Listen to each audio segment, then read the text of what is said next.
sussing out your luck, going hard in the paint, and that's how you assert dominance.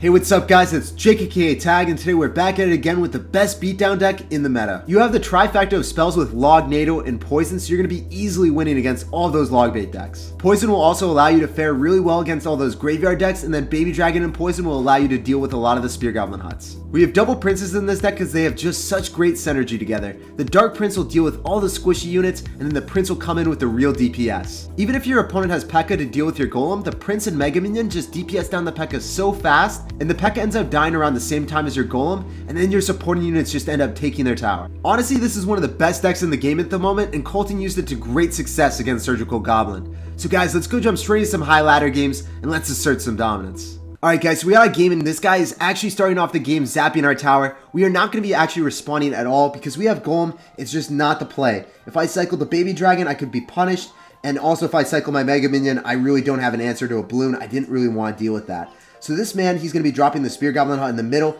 Could very well be P.E.K.K.A. He's going to be dropping a Mega Minion, so it's probably going to be P.E.K.K.A. Spear Goblin Hut. It might actually be a Golem Mirror matchup, but I'm not too sure about that. So our Prince is going to be going barreling down the same lane. He's going to give me some absurd poison value. After we see the Electro Wizard, it is probably going to be a Mega Knight, or it could also be a P.E.K.K.A. deck. So my suspicions are confirmed, and his Electro Wizard Miner, yep, there it is. So after you see the Miner, it is 100% going to be P.E.K.K.A. What is this man up to, dude? Alright, so we don't really want to go same lane as your P.E.K.K.A.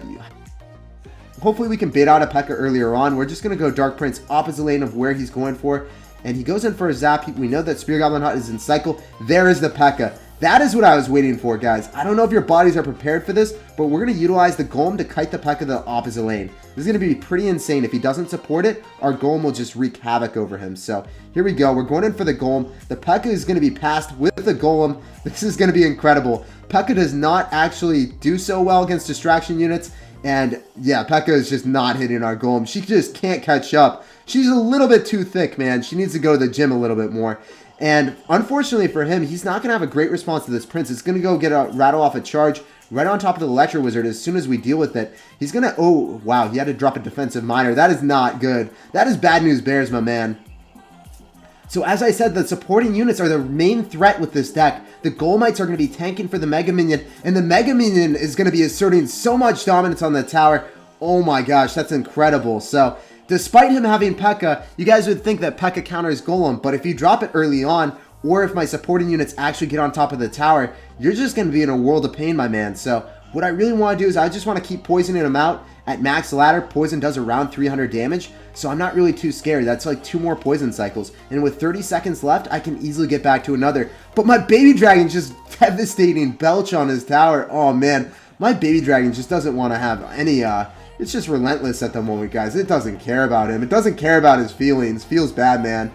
He's probably so triggered. He's losing with P.E.K.K.A. against Golem, but you know, he should know. He should know that this isn't like a completely OP matchup for him. It's actually kind of difficult when you're running P.E.K.K.A. in some circumstances. A lot of times, if they get it down enough elixir, the Prince just gets through and we get all the damage, and then it's GG. Well played, and good luck in the rest of your ladder session, my man. Alright guys, so we got a game against P.E.K.K.A. He's already saucing out the good luck. We got to respond with our good luck because we need to sauce out the good luck for him.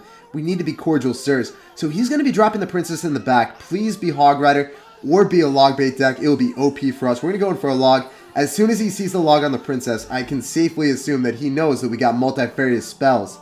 And he's going to be dropping Goblin Gang. We still don't know exactly what variation he's running. Could very well be a Mortar Princess bait deck, but nope, it's Giant Skeleton bait. So I was just wrong. I don't really understand why he's running this, but P.E.K.K.A. is a certified savage. We're going to apply some pressure with the Prince, or the Dark Prince opposite lane. We want to save our Prince for the actual Giant Skelly. And notice what we're going to do here. What I want to do is I want to drop my Prince behind the Giant Skeleton, go in for a NATO. Oh no, he finessed me, guys. That's really the only explanation. Really unfortunate, but we did end up activating our King Tower still. He tried to bounce back the Prince with the log, but the Prince demands more of a response than just a log bouncing into a Giant Skelly Bomb, bro. You got to hit that Giant Skelly Bomb if you're going to be doing that.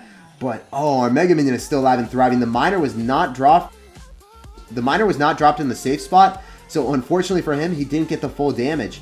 And wow, this is looking really clean for us. I know what he's running. We've activated the King Tower, and I don't really know what Pecky's going to do in this situation. We can go cycle a Golem, but I really don't like doing that until double elixir. Usually if you cycle it in single elixir, they can apply just so much pressure, and it's usually not worth it for us. So I want to go support that Prince with the other Prince. The dynamic duo of the Dark Prince and the Prince, they never fail to amaze me. He ends up beating out a log and a giant skeleton. That's a lot of elixir.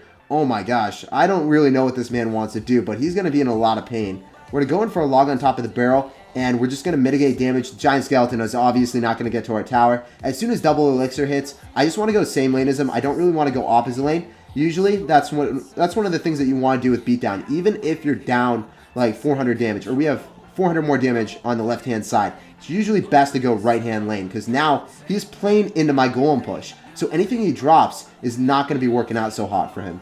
Wow, he's actually going to go in for a barrel. This is actually going to work out really well, but our Prince is still going in the lane that we want it to. The Golem is still going in the lane that we want it to. Everything is going to be working fine for me. So I'm going to go in for my Baby Dragon. I'm going to be supporting my push. With 30 seconds left, there is absolutely no way for him to defend this. Despite him taking the tower, he's going to be in a world of pain here. The Dark Prince is going to be barreling on through.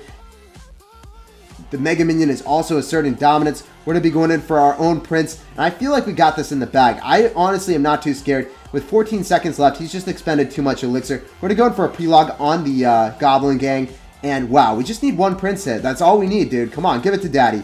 Simple needs in here. Yeah, that's what I'm talking about, guys. I really wasn't too scared. I mean, it was getting a little bit scary with the Goblin Barrel at the end, but it wasn't too bad. It wasn't too bad. We're going to go in for a Baby Dragon in the back. He's going to go drop his minions, and there's a giant skeleton, so assume he's trying to go for a 3 crown. I don't understand why, but okay. Whatever, man. You can do you. You do you. We're going to go in for another Prince, and he's just ignoring the Baby Dragon. He's really just ignoring that Baby Dragon. You can't ignore the Baby Dragon, bro. We got a Prince coming at him. We got another Dark Prince, and he's having to use a NATO there. Usually not the thing that you want to be doing. We could have poisoned the Princess to just get more damage on him. But he's going in hot. He's not caring. We're going for a log, and I assume he's going to go in for a giant skeleton and then a barrel. But we're just going to go in for a Prince. We're going to be going in for a Dark Prince, and we're just going to be NATOing everything because the giant skeleton isn't going to explode in time. We're just going to take the W. I wasn't scared, guys. Honestly, I don't know why he went in for the giant skeleton and the barrel at the end. It was just such a risky maneuver. All right, guys, so we got a game against Rady. He's saucing out the good luck. We're going to reciprocate with our own good luck. He's from firing range. So what is this man going to be firing at us? Rady, what is up, my man? So you're going to be saucing out a miner in the back. I don't understand that. I really can't get behind the miner in the back play. I guess he's running mortar and he just didn't have any other answers to a Dark Prince. That's really the only explanation. So we're going to go in for a Baby Dragon on the minion horde. No, he drops bats. I wasn't expecting that. Wasn't expecting the Dark Prince. So this is not a real deck that I'm familiar with, at least. He's got Inferno Dragon. He's got bats. He's got miner.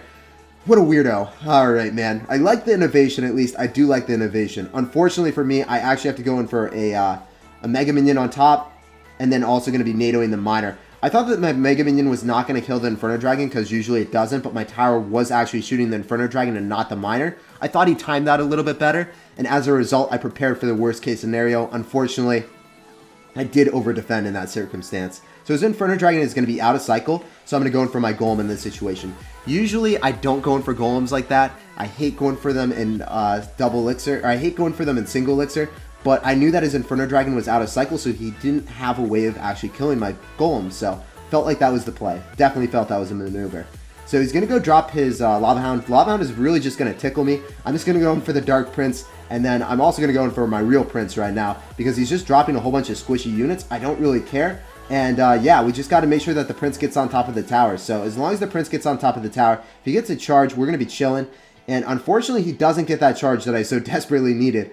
But the Baby Dragon will be belching away. We're going for a Mega Minion. The Inferno Dragon has really been quite the menace, but I think as long as we just end up cleaning up his push, we're going to end up getting more damage, because the Golem always does more damage than the Lava Hound, at least. So here we go. Oh, this is not good. I don't like this. Really don't like the Inferno Dragon that I'm going to have to respond to. So I'm going to go in for a NATO, just pulling the Inferno Dragon as far back as possible, but still being in range. And, okay, so we're going to go same lane yet again. This time, we're going to be having more elixir since it's double elixir, so our poison will get some absurd value. He's just going to go drop a lot of units right into it. I can feel it coming in the air tonight, man. You are dropping a ton of units. I know what's up, bro. So as soon as the Inferno Dragon locks on, I want to go in for a Mega Minion, and then I want to pull it towards the Mega Minion. and I wanted to get away from my Golem as soon as possible. As long as that's away from my Golem, we are chilling. This man is going to be absolutely livid. We're going for a poison. The Golem should explode, and that should be GG. There should not be a way of him getting any damage on our tower when 16 seconds remaining. We're going for a Prince in the back. He sauces out the well played. He knows it's GG. As you guys saw, all you gotta do is NATO the Inferno Dragon to your Mega Minion, and then you just win the game from that point on. Another thing that you can just NATO is you NATO all the supporting units behind a tank. If they're ground units, into your Dark Prince. Dark Prince kills everything as well. All right, guys, so we got a game against Fernando from Pain Gaming. We're going to be saucing out the good luck and just going to see what Fernando is up to. My man, Fernando, what are you going to be dropping in the back? A princess. So is this going to be mortar bait? Are you up about that life, man? I don't know what Fernando's up to. So we're just going to wait and chill. We are playing Golem after all, so he's probably running a control deck. It is up to him to play aggressive. So we're going to go in for the NATO. We're just going to get that King Tower activation, and we're going to get a lot of damage on the right-hand side as well. So I assume he's going to apply a lot of pressure in the left-hand side. We're just going to go in with our Mega Minion. We're not going to expend too much Elixir. And we're just waiting until double Elixir to sauce out our Golem. We just don't want to go too aggressive because we know that he has a win condition. He could spam us opposite lane with a Hog Rider and a lot of units at any point, or a Mortar. And we just don't want to cycle a Golem in the back. That's one of the biggest mistakes that you could possibly do with Golem. Dropping your Golem before double Elixir is usually a really bad maneuver. When you haven't figured out your opponent's card cycle, haven't figured out their deck, it's always catastrophic. You still got the Goblin Barrel, but a lot of times they could also run Hog Rider with it, so I just don't want to get too aggressive here. So the Prince, unfortunately, will not disintegrate the entirety of that push, so the Goblins we still have to deal with. We're going to go in for a Mega Minion, and then we're just going to NATO everything back. We're not going to have to deal with that. No hits from him. Oh, actually got one hit. He touched my tower, man. I feel offended by that. Should have NATO'd up higher because the Goblin Barrel was like in the corner. A little bit annoying for me. But still, not too many gripes. We're just going to go in for a Baby Dragon. It's less Elixir, and it's going to demand more of a response because the Prince, it can get distracted. It's one more Elixir, and obviously the Baby Dragon can't get distracted by swarm units. So we're doing so well right there, and wow, all right. We don't even have to deal with that Knight. Okay, now we have to deal with that. We're going to go drop a Dark Prince. I don't know why he dropped the Goblin Gang. I guess he just really wanted me to drop a Dark Prince, but you have to respond to the Dark Prince. That's going to be a pretty far back Goblin Barrel. I do not understand why he did that with the King Tower activation. I guess he's getting really desperate here. So he just went in for a... Wow, Princess at the bridge going opposite lane? This guy is absolutely wild. And we're just going to go in for our Prince. He's continuously spamming me. So, guys, we're just going to go drop a Golem. Going to be up Elixir, and then he loses the game pretty much. So that's what's up. He spent so much Elixir on offense there into the lane that we're going to be going towards. And now he's had to spend even more Elixir defending us. So as a result, we got a relatively free push going on him, and we're not going to respond to that. We're just going to eat up as much damage as possible to get more Elixir, and this is going to be what pushes are made of. This is the ultimate parade push that you guys could have. The two Chivalrous Sirs, the double Princes. Oh, okay. Guys, we're not going to talk about what just happened there. I don't like that. I really was not thinking that the rocket was coming down, but we got finessed. All right, man. All right, dude. Hopefully we can bounce back and cop this W. That was pretty catastrophic. He's going to go in for another... He's going in for those barrels. He's trying to juke me, man. He's trying to finesse me, but it never works. Too good, man. I'm too good for those things. If you just look at the... You look at how the Goblin Barrel is distorted. If it's vertically distorted, then obviously it's going to be too far back, and you never really want to overcommit on that. So we're just going to go in for a Mega Minion, and we're going to also have to go in for a Prince, unfortunately. Otherwise, that would just do a little bit too much damage. We're going to go in for a Log, and I think the Golem just takes the tower at this point. As long as the Golem gets a few more hits, despite his baller rocket, it just doesn't matter, man. That's going to be good game. That's going to be well played, and that's going to be good luck. Very easy W for us. Wow, the Prince ended up taking the right-hand side. I was expecting my Golem to finish off the game, but the Prince just said no. Prince is like, nah, we got it earlier, Jake. Don't even worry about it, man. All right, guys, so we ended up playing 4 ladder games, 4 Ws. Very easy stuff today. I hope you guys enjoyed the deck. Make sure to let me know down below in the comment section if you guys did. In every single one of my videos, the deck list will be down below as the pinned comment. As always, thanks for watching. Thanks for chilling with me, and I can't wait to see you guys next time. Peace out.